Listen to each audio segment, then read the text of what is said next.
Alors le lien qu'il peut y avoir entre le ballet et le football, comme le disait Jasmine, en tous les cas entre les arts vivants et le football, il y en a beaucoup et ça a été aussi un des points de départ de la pièce footballeuse.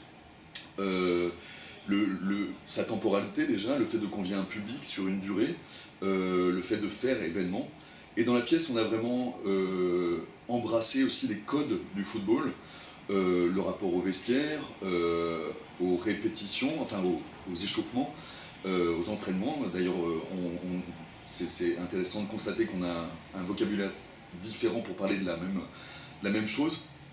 Et dans la pièce, on a, pour citer deux exemples concrets, on effectue une partie de air match, c'est-à-dire un match mais sans ballon, et un autre moment, une chorégraphique, où on s'est inspiré d'un petit film de Jacques Tati, où on voit Jacques Tati lui-même effectuer une chorégraphie dans une cage de but en tant que goal. Mais le réel point de départ de footballeuse, c'est vraiment la rencontre avec une footballeuse qui s'appelle Brigitte Yegel et qui est dans la pièce footballeuse. Je l'ai rencontrée, je lui ai posé la question, est-ce que c'est simple d'être une femme et de faire du football aujourd'hui en France? C'était il y a 3-4 ans.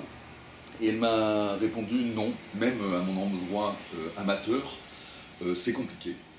Donc la pièce a réuni 10 femmes sur le plateau qui vont porter le poids de leurs propres paroles, avoir des moments de prise de parole individuelle pour dire pourquoi elles font du football, comment elles y sont parvenues, et aussi faire état d'une sorte de sexisme ingéré, de sexisme du quotidien. Donc ce n'est pas une pièce revendicatrice, mais une pièce qui comme ça pose des pierres.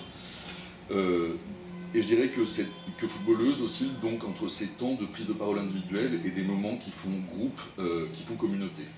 Et pour moi, c'est vraiment une pièce qui est un portrait de groupe.